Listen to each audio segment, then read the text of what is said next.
Jonathan Candi was born and raised in Oklahoma City, in a middle-class family. From a young age, he showed leadership qualities, was a quiet and collected child, loved sports, and showed interest in technology. As an adult, he chose a career related to equipment maintenance, and this job brought a steady income. Despite the fact that Jonathan rarely shared his emotions, friends remember him as a conscientious person who took his duties seriously. Lindsay, his future wife, was the exact opposite of Jonathan. She was born on the other side of the state and grew up in a big house with parents who always supported her in any endeavor. Lindsay was a bright, cheerful girl who liked to be the center of attention. Her friends called her the soul of the company. She went to college, where she was interested in pedagogy and dreamed of working with children. Their meeting took place in 1999 at a corporate event organized through mutual friends. Jonathan, who usually stayed away, immediately turned his attention to Lindsay. Her open smile and ease of communication charmed him. Lindsay, in turn, was touched by his calmness and thoroughness. Soon, they started dating. A year later, Jonathan proposed, and in 2000, they got married. Jonathan and Lindsay's family life began with the dream of building a house where they could raise their future children. Shortly after the wedding, Lindsay announced that she was expecting a baby. In 2002, their first child, Dylan, appeared in their family. He was a big and energetic child who filled the house with joy. Jonathan, though a reserved man, found pleasure in spending time with his son. Lindsay, as a young mother, was happy to tell her friends about each new step and word of the child. 4 years later, the family expanded again. Ethan was born. This boy was quiet and thoughtful and had been fond of reading since childhood. He often sat with a book, even when the rest of the family was going to noisy games. Jonathan was proud of his second son and often said that Ethan would definitely succeed in life thanks to his perseverance and intelligence. In 2008, the family had a third child, Lucas. He became a cheerful and energetic addition to the already formed family. Lucas loved playing outside and quickly found a common language with the neighborhood children. Lindsay recalled how often Jonathan would proudly say, "My boys are my rock." 2 more years later, in 2010, the youngest child was born in the family. This boy was especially loved by his mother. She called him, "My little light." The older brothers treated the younger one with tenderness, helping their parents take care of him. Jonathan, despite his busy work, found time to play with the children and read them books before going to bed. Candi's family looked strong and friendly. Their house, located in a quiet area of Oklahoma City, has always been filled with the sounds of children's laughter. Lindsay often organized small parties, invited neighbors and friends. The children participated in sports clubs, school events, and Lindsay proudly talked about each of their achievements. Dylan stood out in particular, who by the age of 18 was already known as a talented basketball player at the local school. His teachers described him as an ambitious and tenacious young man. He dreamed of going to university and pursuing a career in sports. Ethan, who was 14 years old at the time of the events, was interested in science. He loved spending time with textbooks, participated in school Olympiads, and often surprised his teachers with his deep knowledge of biology and physics. 12-year-old Lucas, the most active and cheerful of all the children, was a favorite not only of the family but also of the neighbors. He loved football, and his friends recalled how Lucas often came up with games, gathering guys from all over the area. The youngest son was still too young to fully reveal his character, but his smile and sincere attitude to people aroused warm feelings from everyone around him. Lindsay said he was growing her pride and hope. Despite the image of an ideal family, Jonathan always stayed a little on the sidelines. Friends and colleagues described him as a calm and withdrawn person. He rarely shared his experiences and did not like to attract attention to himself. His calmness complemented Lindsay's energy, creating harmony in their marriage. However, those who were close to Jonathan sometimes noticed that his behavior could be unpredictable. In stressful situations, he became short-tempered, although he quickly calmed down. This did not cause much concern. because otherwise, he remained a caring father and husband. Lindsay, on the other hand, seemed to be the emotional backbone of the whole family. She easily found a common language with each of the children and tried to maintain a warm atmosphere in the house. Her friends and family never doubted that Lindsay was an example of a devoted mother. To the neighbors, Candi's family looked like the epitome of stability and success. In the summer, the children often played in the backyard, and Lindsay prepared refreshing drinks for them. Jonathan, returning from work, joined the family games, and on weekends the family had a barbecue. All this created an image of a home where love and support reigned supreme. However, none of their entourage could guess what was hidden behind this external idol. The slightest warning signs went unnoticed. No one knew what thoughts Jonathan was hiding, what tensions were building up in his soul. In the early morning of April 22, 2023, an alarm call was received by the Oklahoma City 911 dispatch service. The child's voice, full of fear and despair, came through the silence of the line. "Help us. They're all dead. Please send someone." The call, full of confused phrases and loud sobs, quickly alarmed the operator. Despite the dispatcher's attempts to find out what happened, the child kept repeating the same thing. "My mom, my brothers, they're not moving." That was all he could say. The emergency message was immediately transmitted to the nearest patrol crew. The call was classified as an emergency incident with multiple victims, and the police officers who received the assignment went to the scene. When the patrol arrived at the specified address, at first glance nothing foreshadowed trouble. The house, located in a quiet and well-maintained area, looked ordinary. A well-kept yard, neat windows, no noise or traffic. But behind the door was a scene that the police later called a nightmare that is difficult to describe in words. The first steps inside the house were the beginning of the hardest working day in their careers for the officers. Lindsay Candi, the mother of the family, was lying in the living room. She was dead, and there were signs of struggle and blood all around her. Apparently, she tried to resist or run away, but she didn't have a chance. The following rooms revealed the extent of the horror. In the bedrooms, the police found the bodies of 3 sons, Dylan, Ethan, and Lucas. The eldest of them, Dylan, was lying on his bed as if he hadn't even had time to wake up. Ethan, a 14-year-old teenager, was near the desk, and 12-year-old Lucas was near his toy box. Apparently, each of them was the victim of cold-blooded actions. All of them died instantly, without a single chance of escape. In the finale of this tragedy scene was the head of the family, Jonathan Candi. His body was found in the living room. The gun was lying nearby, indicating that he had ended his horrific act with suicide. Questions immediately arose on the spot. What could have pushed a person to take such a step? Why didn't he feel sorry for his loved ones? In one of the bedrooms, hiding in the corner of the room, the officers found the only survivor. It was Jonathan and Lindsay's youngest son, a 10-year-old boy. He was trembling and couldn't utter a word. His gaze was frozen, full of horror. When one of the officers leaned towards him, the boy whispered, "I woke up and saw this." Why did the boy stay alive? This question haunted everyone from police officers to psychologists. Perhaps Jonathan spared him for some reason related to inner feelings. Or maybe he just couldn't take the last step. These riddles remained unanswered. Immediately after arriving at the scene, officers cordoned off the house and called forensics. Every corner, every piece of evidence was under strict control to preserve the evidence. "It was one of the hardest scenes I've seen in my years of service," admitted Police Sergeant Gary Knight. Forensics recorded everything from the location of the bodies to small details such as open cupboards, scattered toys, and traces of blood.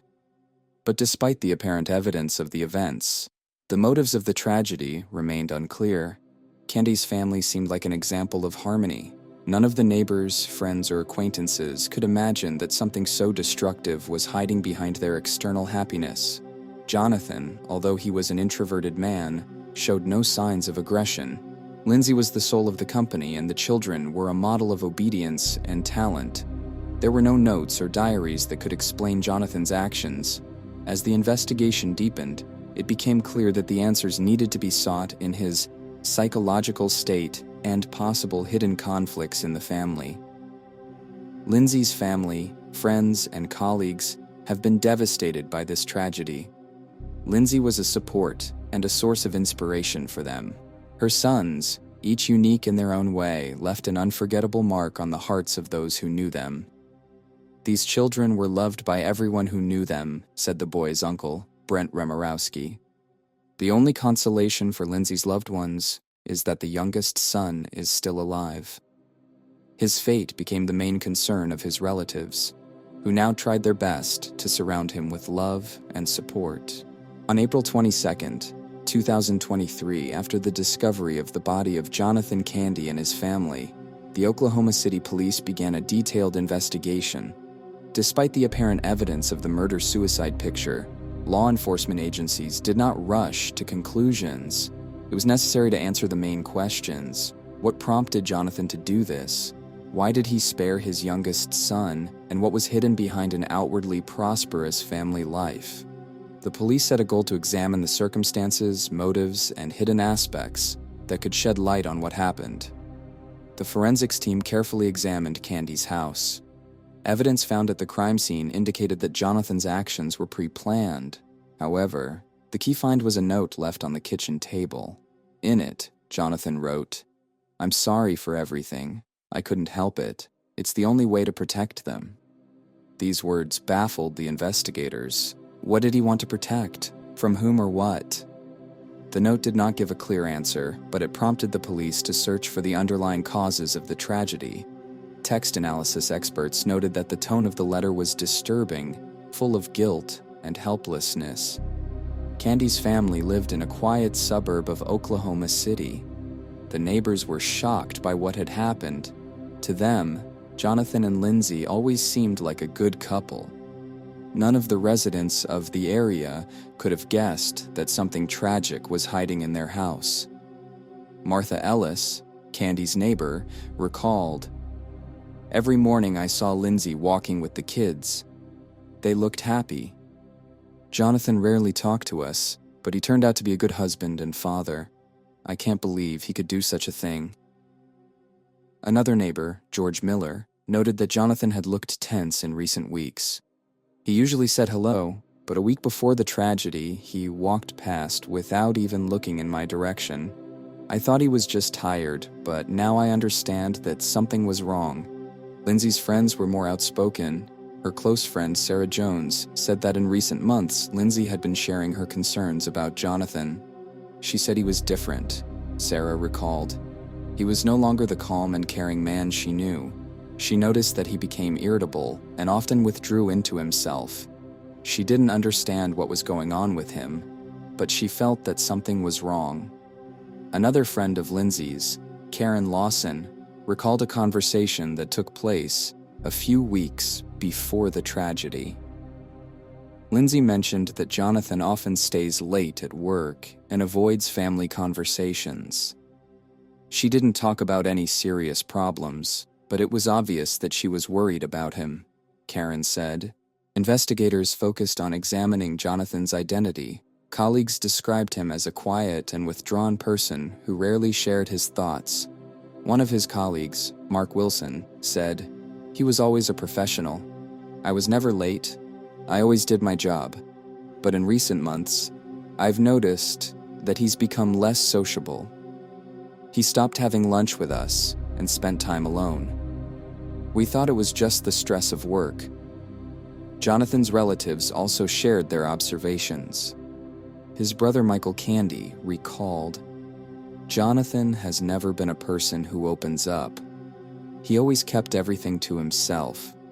Even if he had problems, he would never talk about it. That's his character." One of the key aspects of the investigation was the financial analysis of the family. The police discovered that Jonathan had significant debts. He took out loans, hiding it from Lindsay. A few months before the tragedy, he found himself in a situation where he could not cope with payments. This fact could be one of the reasons for his emotional stress. Psychologists working with the police have noted that financial problems often become a trigger for depressive states. However, Debts did not explain everything. Why did Jonathan decide to destroy his family instead of trying to solve the problem? The note left by Jonathan became the central piece of evidence. There were few specifics in it, but the words about protecting the family indicated a possible distorted perception of reality. Psychologists have suggested that Jonathan may have suffered from paranoia or depression that were not noticed by others. His phrase about protecting his family could mean that he perceived the outside world as a threat. Another version was Jonathan's feeling that he was losing control of his life. Introverted and secretive people tend to experience such crises more deeply because they do not share their fears with others. This fear could turn into a feeling of hopelessness, which pushed him to murder his family and commit suicide. Lindsay's mother, Margaret Wilson, said that a few days before the tragedy, Lindsay seemed worried to her. She didn't speak directly, but I felt that something was wrong. She said Jonathan was acting strangely, but she didn't want to go into details. Jonathan's relatives, on the other hand, did not notice any signs of alarm. His brother Michael said, "We saw each other a week before. He was calm as usual. There was nothing to indicate that he was planning such a thing." The portrait of Jonathan, created by psychologists, described a man who could be prone to an internal crisis.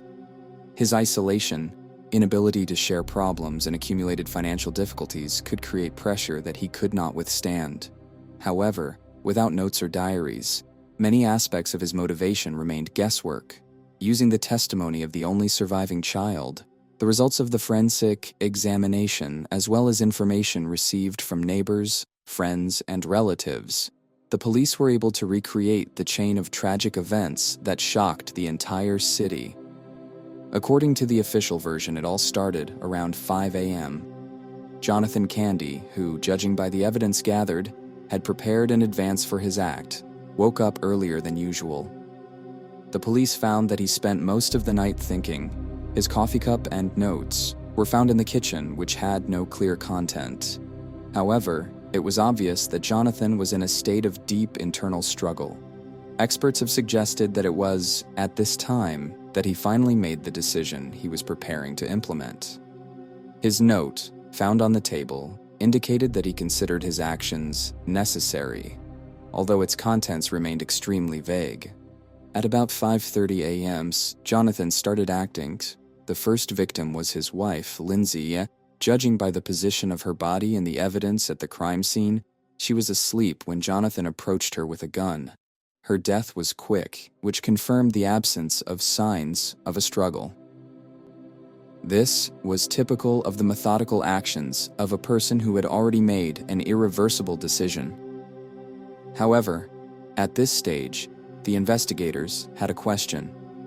Why did Jonathan decide to start with her? Psychologists have suggested that in his perception, it was Lindsay who could pose a threat or be the object of his emotional stress. After the attack on Lindsay, Jonathan went to his son's rooms. At 5:45 a.m., he entered the bedroom of 18-year-old Dylan, who, according to experts, was asleep. The death of the eldest son was instantaneous. This was confirmed by the results of the examination and the absence of signs of a struggle. The next one was 14-year-old Ethan. Evidence at the crime scene indicated that the boy might have been woken up by the noise and tried to get out of bed. Footprints on the floor near his bed indicated that he made an attempt to escape, but did not make it in time. 12-year-old Lucas was the third. Experts concluded that Jonathan entered his room at about 6 a.m. There were also no signs of a struggle. Lucas was probably killed while in a state of sleep.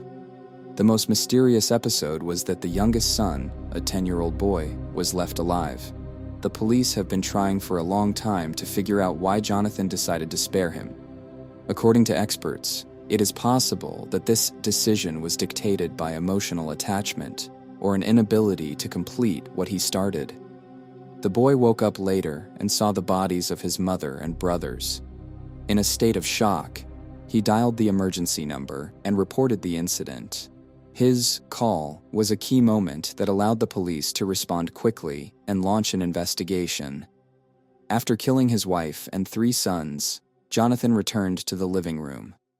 The footprints at the crime scene indicated that he had spent several minutes thinking. Perhaps he was in a state of internal conflict, realizing that his actions were irreversible. At about 6:15 a.m., Jonathan shot himself. His body was found on the living room floor with a gun lying next to it. Judging by the position of the body and the circumstances, it happened right after he completed his actions. Despite the evidence gathered and the interrogations conducted, the investigation left more questions than answers. The police officially concluded that Jonathan acted alone, but the motives for his action remained unclear. What was he trying to protect? Why did he decide to spare his youngest son? These questions will remain unanswered, but the tragedy of the Candi family reminded us how important it is to pay attention to hidden problems even in the most prosperous families. The events that took place at the Candi family home in April 2023 caused shock not only among residents of Oklahoma City, but also throughout the country. Even those who had never known Jonathan, Lindsay, and their children were shocked by the brutality of what had happened. For many, this case has become a symbol of how hidden problems in the family can lead to tragic consequences. Public attention was focused on the fate of the only surviving boy, who miraculously survived. Immediately after the tragedy, local charities, churches, schools, and activists began discussing ways to help the child. They teamed up to support the boy and his new guardians. The townspeople organized memorial events at which Lindsay and her sons were remembered. People left flowers and toys at the family's house, which became a symbol of unspeakable loss. One of the main focuses of public attention was directed at a 10-year-old boy who survived the tragedy. His fate has become a source of sincere compassion and a desire to help. Communities have started organizing fundraising on social media and through charity platforms. A campaign called Helping Lindsay Candi's Surviving Son attracted thousands of participants. People donated money, sent letters of support, and even offered their help as volunteers. The funds raised as part of this campaign were used to provide psychological assistance to the boy, provide for his educational needs, and cover the costs of legal support.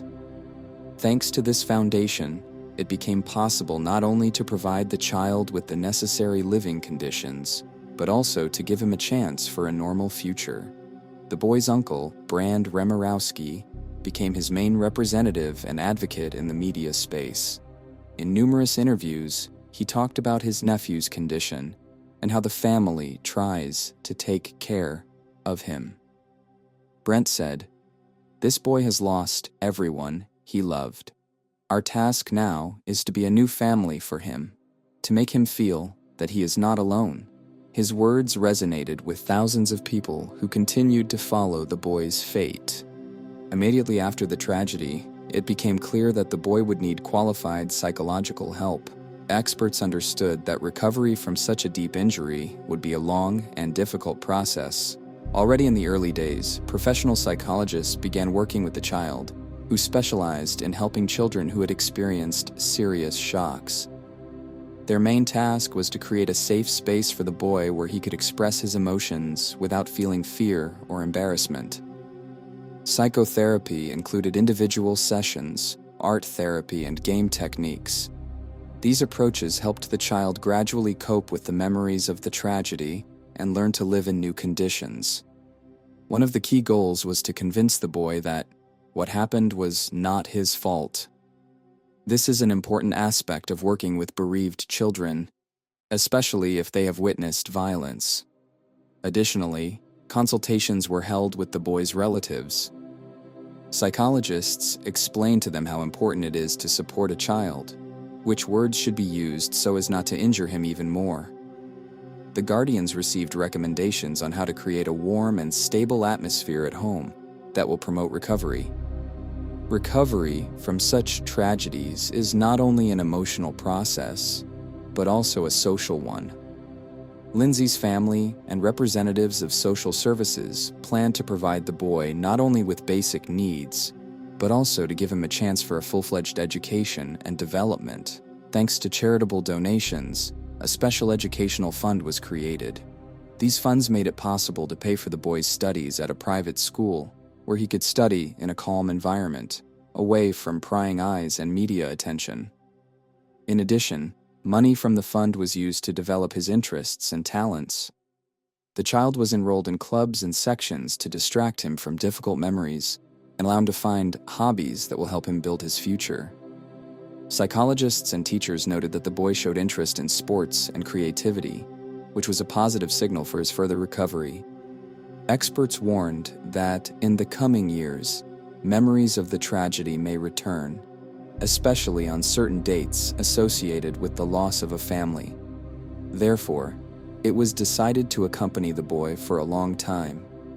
He was given the opportunity to continue to visit a psychologist on a regular basis, as well as participate in support groups where he could communicate with children who had experienced similar traumas. To protect the boy from unnecessary attention, his family has taken strict confidentiality measures. The child's name, exact place of residence, and details of his life were not disclosed. All requests from journalists for interviews or photographs were rejected. Social services and the police supported this decision, realizing that it is important for the child to restore a sense of security. The boy was given a new home where he could start his life anew. He was surrounded by loving relatives who did everything possible to make the child feel like a part of the family. The attention of the public gradually faded, which also helped the boy to be able to live peacefully and focus on his future. Despite the severity of the loss, the boy's story became an example of how the support of family, society, and professionals can help to cope with the most difficult trials. Today, the boy is surrounded by care. His future has become the main concern for his new guardians.